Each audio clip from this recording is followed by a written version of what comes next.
Hey, what is up, everybody? It's Odin here. I am drawing, as per usual, on this fine Sunday afternoon.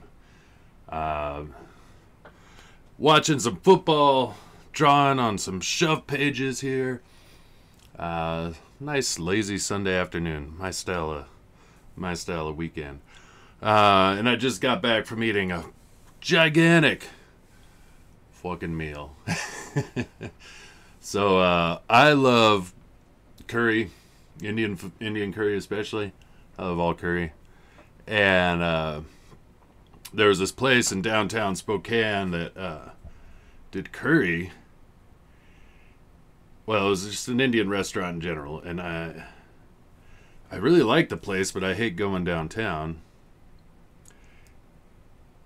And they just opened up a new one not too far from my house up here up north.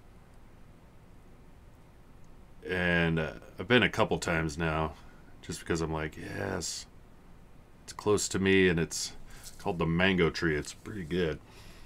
And decided I would treat myself and go out. There's some floozy weight on me, and other people cook my food for me and all that. Spent a decent amount of money because I was like, I'm just getting whatever the hell I want. And so I'm extremely friggin' full. So I got samosas. I got two really good size samosas. And samosas are like this dough breading. And then there's like this filling that's like lentils and peas and weird shit, but on all kinds of spice, of course. And then it's like deep fried or something, but those were so good. So I had two of those, a whole order of garlic naan bread, which is freaking amazing. And that was just my starters. Oh, and one pint of cold smoke beer. Big pint of beer, samosas, garlic naan. And then for my main meal,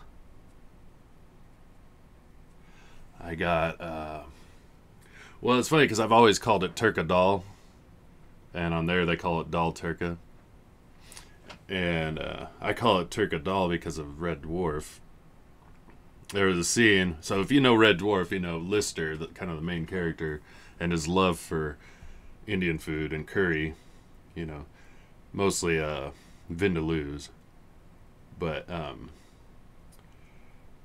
there's a scene where they had to fool these simulate robots, and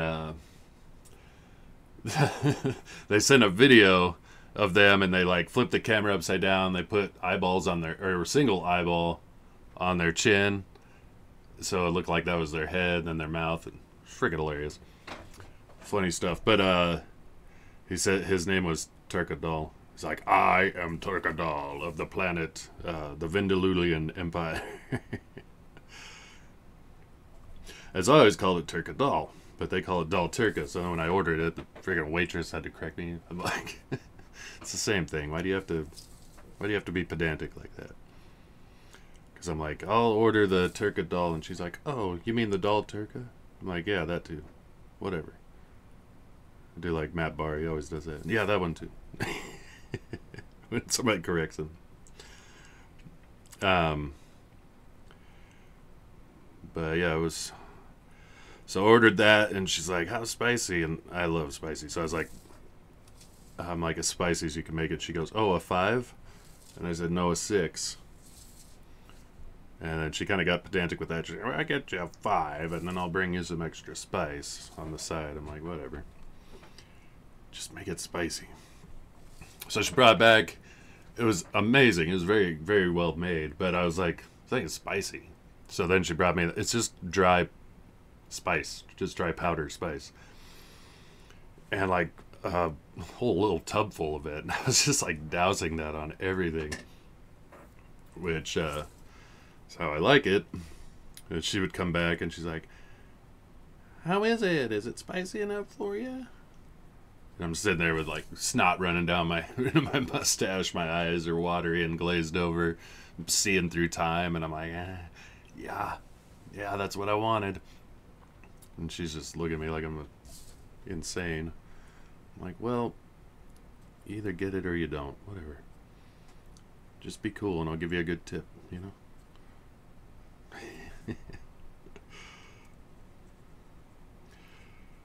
But yeah, it was really good, and I had another cold smoke. But by then, I was just like, done. About all I could handle. Felt like if you stuck me with a pin, I would have exploded. I'm still reeling from it. But that was a treat for myself, because, yeah, spent about $50 just on myself. So, but every once in a while, just gotta do that. And it's always weird going to restaurants alone. It's not really weird, but, you know, I don't know. Feels weird.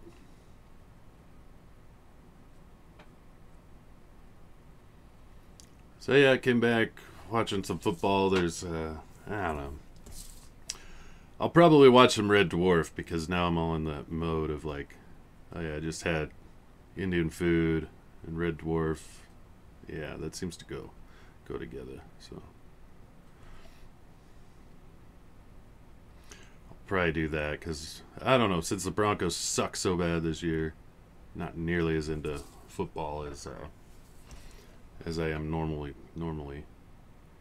Because we had kind of high hopes, and they were dashed pretty badly. So it's one of those years. Just less interested.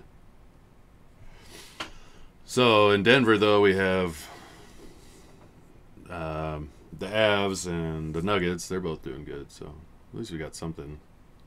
The Rockies always suck, so that's never a thing. I actually enjoy watching baseball, but it's hard because my team always sucks. So when your team sucks, sports are not as fun. So yeah, working on this page 71. 71 as we draw closer to 80. And then that's it. Now, I will say that the Cole story that I was working on originally was going to go in this other anthology book of all these public domain characters. That's why I did it originally, but then James and I talked. He was doing Cthulhu, the story of Winnie the Pooh and Cthulhu. And we were both doing these 6-page stories, and after we're talking, we decided that they'd be better served to just print them in our own books and print them under Broken Compass Comics. So those will probably be going in the backs of books. That's kind of what we're thinking. We don't know for sure. But I also, so once I'm done with this, I also want to get those pages done, which I was almost done with page 4 out of the 6, so not that much longer. That one's like hand lettered, very interesting style. It should just be like an extra, an add-on. I don't know, maybe we make an ash can out of it or something. I don't know. We haven't fully decided what we're doing, but it is going to be like kind of an extra, just to show love and appreciation for the people who have backed and believed in what we're doing. And those are both pretty fire, awesome stories, and they're going to be fun too. So if anybody knows like older videos and older streams that I've been on, I was working on some of those Cole pages. So yeah, we got 71. Take a look at page 70. Kind of have two separate stories going on at this point in the story, and they're converging here to the climax of With Friends Like These, the Scarecrow story, as it affectionately has been termed by some people. So that anthology, you know, we wish them well. Like, there's still a really cool book, and even though we pulled our stories from it, there's lots of public domain characters in those stories. They're fun. And I still did the cover that's going to be used for that book, or at least one of the covers. And I could show that real quick because I pulled it out the other day. Just hold on. There's this one here. And the anthology is called Out of Obscurity. So that was the idea, you know, they're public domain characters, maybe long forgotten ones. So the idea was the hand breaking out of the grave right in front of the tombstone there. And this was actually over Luke Stone. He did a quick pencil sketch, and then I just basically took the idea and inked it and finished it. So, but yeah, you can see that there's a colored version floating around for Out of Obscurity that, you know, excited to see what they do with that. You know, it's like I said, it made sense for James and I to pull our story, but we do, you know, wish them the best. And I told Luke, I was like, hey, use the cover. You know, it's yours. Take it and run, because he did the pencils anyway. So it's like, but that was fun. So Out of Obscurity, if you see this colored version of this cover floating around, that is for that anthology book. And then I got this one pulled out because I finally got where to ship it. So I believe it was Robot Life who won this in an auction for Sean Ernst's family when they did the auction that Joe Sontag put together. And yeah, I have it pulled out. I will get that shipped tomorrow because it's easier for me to do at work because I can make good packaging for it rather than just throwing together what I have lying around the house. So I will get that out to you. Finally got the address. You know, it was a long time coming. I was like, you know, I kept thinking like, how long do I wait? You know, like, what if I could do something else with this or put it in another auction, you know? Like, if I never hear from the guy, you know? But, yeah, we finally got an address, so Robot Life, that'll be going out to you tomorrow. So, yeah. So, working on pages and moving right along, and I'm excited because it is getting closer, you know. And so here's something I do. It's hard to tell, but like it's something I always do, and so sometimes my lines don't look crisp, like this doorway or something. Well, the thing is, like, I rule it out with pencil, but then I freehand the ink. I think it gives things a more organic feel.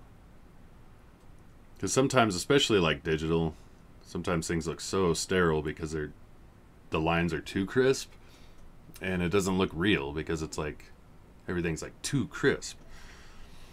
And so that's my little trick to get around that, is to rule out the pencils, make them very sharp, but then freehand the ink over top of it. So that is what we got here. What we got here is failure to communicate.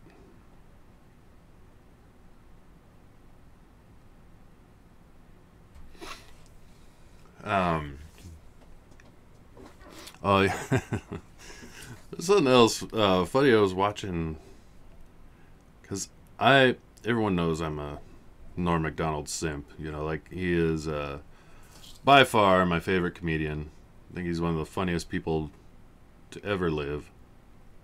And I was watching a video of him on Jerry Seinfeld's little thing he does, comedians in cars getting coffee or something like that. He was telling a story about Kojak. Yeah, made Jerry Seinfeld practically do a spit take, but he was saying it was the pilot episode, which I don't know if that's true, but the story was he's like, it's the first Kojak, and then you know, he gets teamed up with this partner, Crocker. You know, Crocker was his partner, but they kept talking in the show about how green he is. Like, oh, this kid, he's green. He's never seen action, you know, and Kojak's kind of like, I work alone. I don't need a partner, you know. And the lollipop and everything. But the story, I guess, was that there's a serial killer or something that's been murdering prostitutes. And so they're going to go interview the mother, this prostitute's mom. You know, she got killed. And Kojak sends Crocker, he's like, go interview the mother, you know, and like green. I kept talking about how green he was. So he goes and interviews the mom, and comes back to Kojak, and like you said, he's green, he doesn't know, and Kojak's seen everything, right? And he goes, no, I spoke to the mother. It turns out she wasn't a prostitute at all. She was a really, really good girl. And then, Kojak has seen everything. He goes, yeah, she was a good girl, all right. Mama's apple pie. The 4th of July. She was a hooker! When he delivered that line, I got Jerry laughing. She was a good girl. Mama's apple pie. The 4th of July. She was a hooker! Yeah.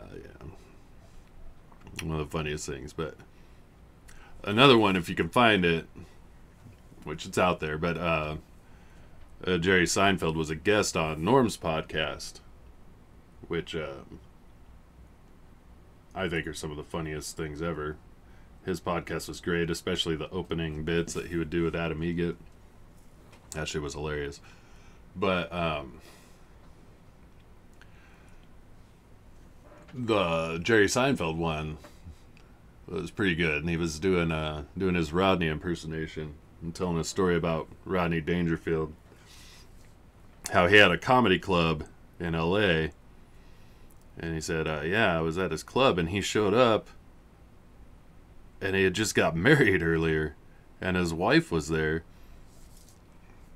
and he's sitting there like doing a bit after his wedding at his comedy club with his wife in the audience, and he's like, I just got married, all right, okay, you know, and then everybody like cheers and claps, and he's like, yeah, she ain't no prize. He's just like making these jokes. He's like, yeah, when I met her, she had a lot in common. I said, I don't suck dick. Rodney. Crazy, crazy Rodney Dangerfield. That was their wedding night. I don't suck dick. So let's see. Well, just in Shove news, like I said, working on 71, which means nine more pages to fill it out, and then maybe finish up that Cole story. Demir, the colorist, right on my heels. I mean, I always joke he's gonna lap me, and I've actually like staved him off a little bit. I'm like, don't lap me yet. But he's gonna be caught up here pretty soon, and then he'll color these next pages. James is working on the lettering, and he's moving right along, and it's won't be long. This will be all wrapped up, and then it'll just be like tweaking, making sure, and tweaking things, not just tweaking, but tweaking things, and making sure everything looks right. You know, I'll go over the lettering with a fine-tooth comb, make sure it's all correct punctuation-wise. Probably send it to a few other people to make sure, and then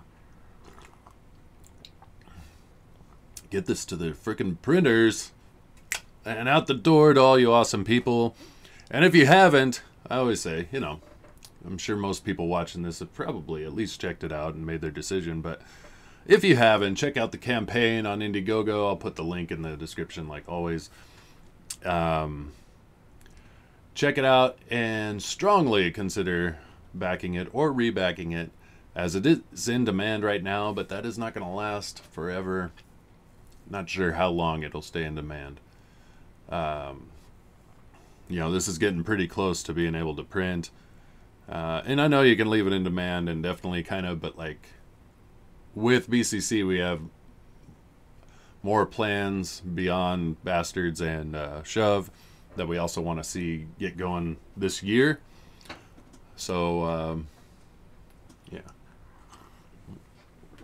But as it stands, and I know James is kind of like hamstrung a little bit with Magnificent Bastards because it's like right there and should be printing anytime soon, but I don't like speaking to it because it's not my book, but I'm wearing the shirt, you know.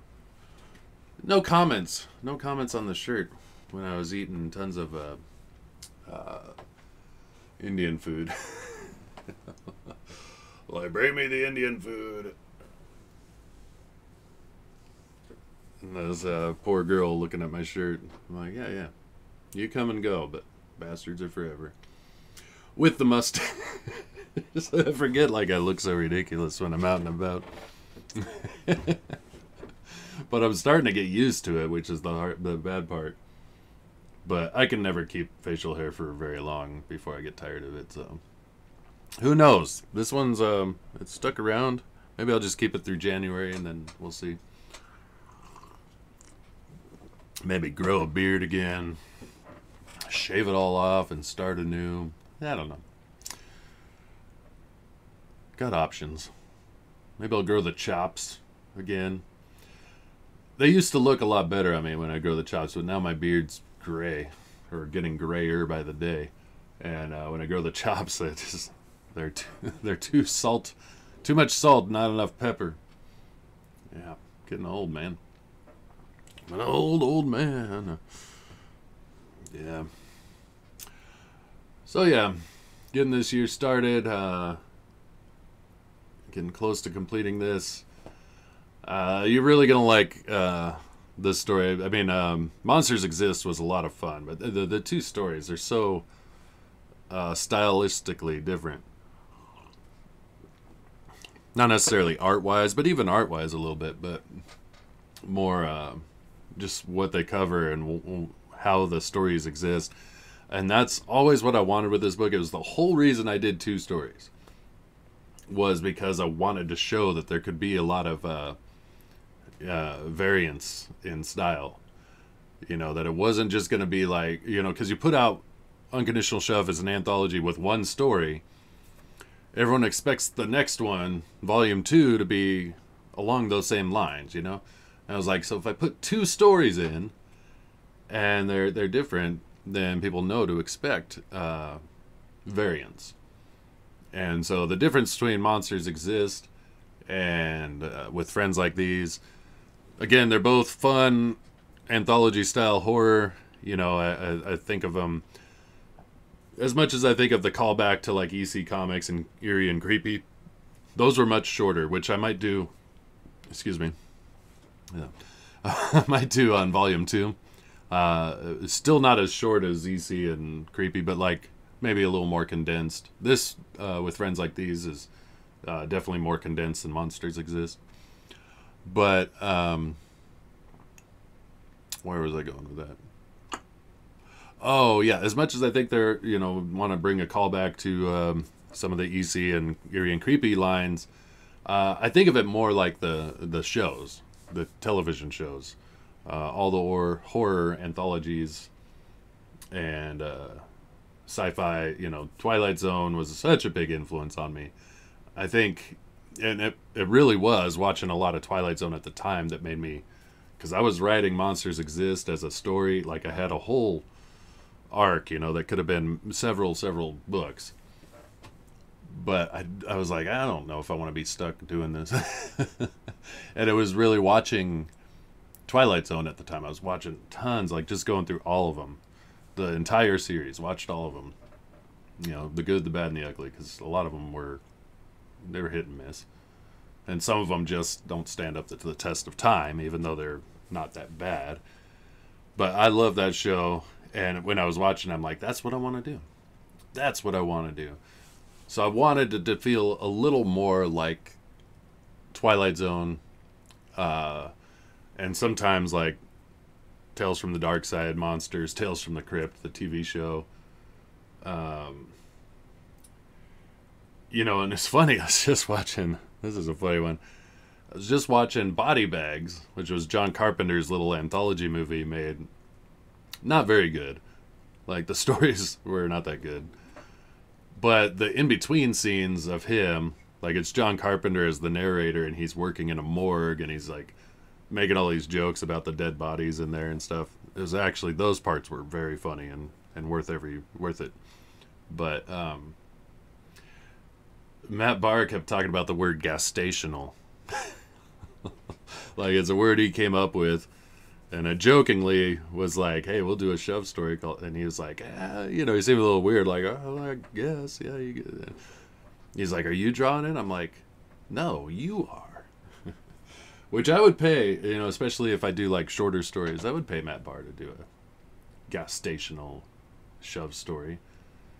I think that'd be awesome. But like, the reason I bring that up is because he always talks about it with Unconditional Shove. He's like, gas stational. And, you know, it has this whole, what that word brings to mind, you know, just a dingy gas station with horror involved. But we were talking about that. And then he tagged me in something on Twitter, and he just said gas stational. Somebody put a gif of gross ass bathroom that was like horrific looking. And he just tagged me in at gas stational. But the reason why it was funny was because I was watching Body Bags, and the first story on Body Bags is called Gas Station. Like, that's the title, Gas Station. Like, it would have been better to be called Gas Stational. Now, his take on it wasn't the same, but like, it all takes place at a gas station, and you know, it's like this girl's first night working there, working overnights by herself, college girl, serial killer on the loose kind of stuff, and it was fun. I mean, it's not that great, but like I said, the stories, the anthology stories were not Carpenter's best, but what was that one? I watched one when I did the horror movie club, which they do on Tuesday nights, which I'm usually doing something else on Tuesday nights, so I can't check it out, but like, I went on there to promote Shove, and we watched a movie, God, what the hell was it called? Oh, my memory sucks nowadays.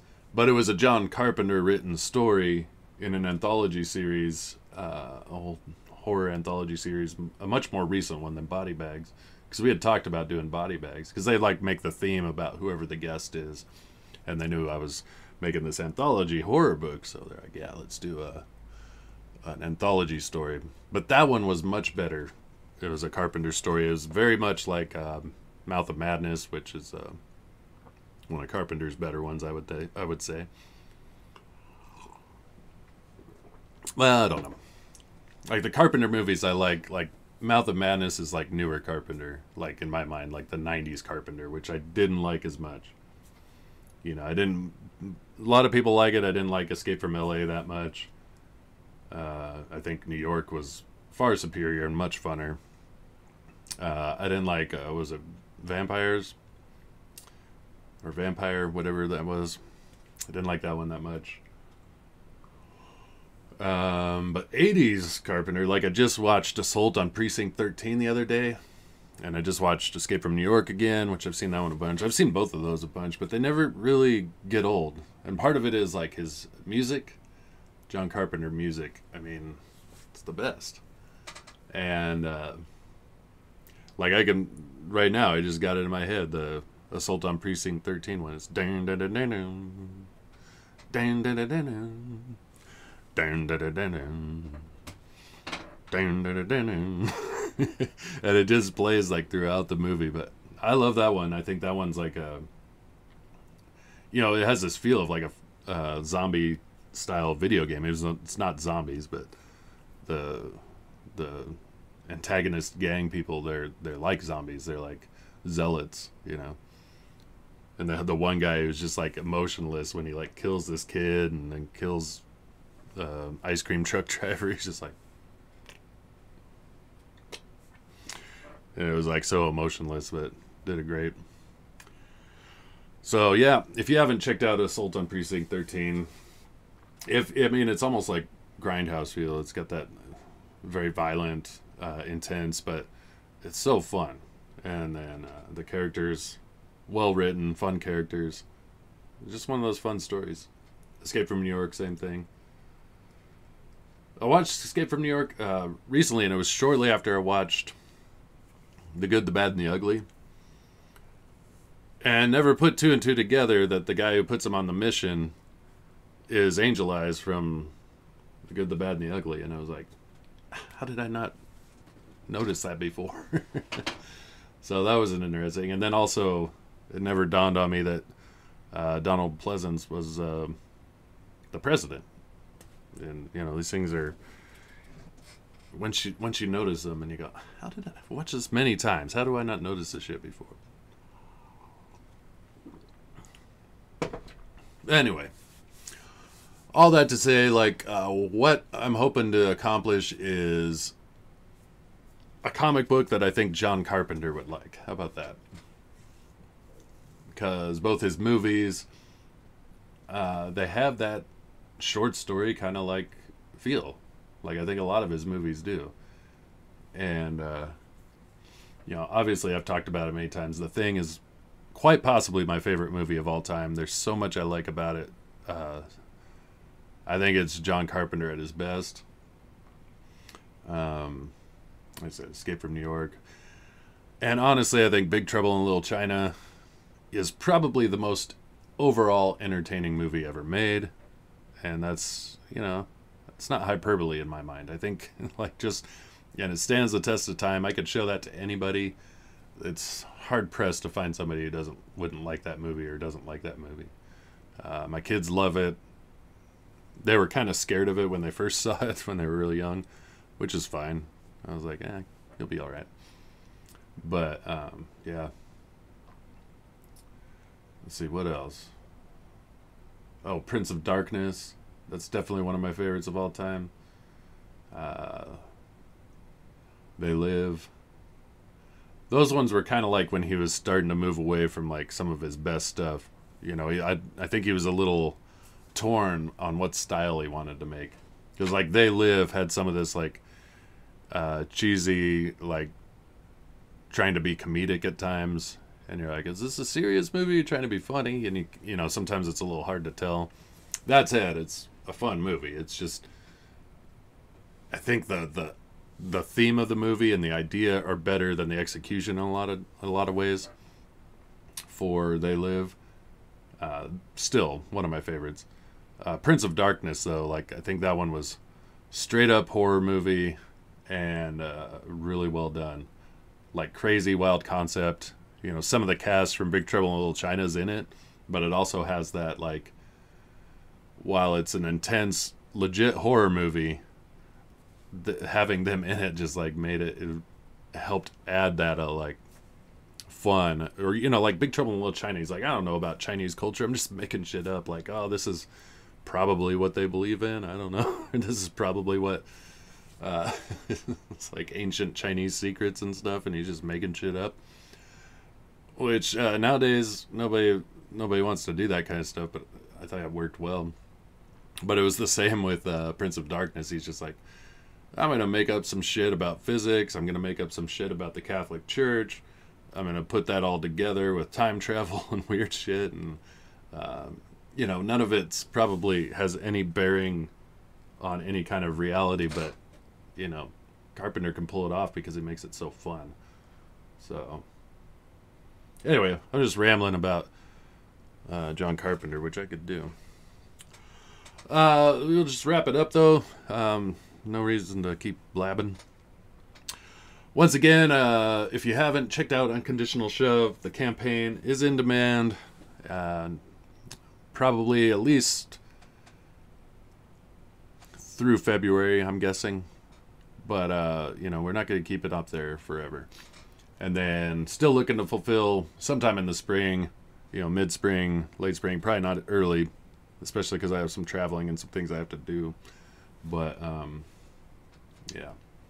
Excited, and I hope you're excited, and I hope, if you haven't checked it out, that you will, and strongly consider backing this project and reserving your copy, because we're just going to do a small print run, very small, because I want it to really be for the backers of the campaign.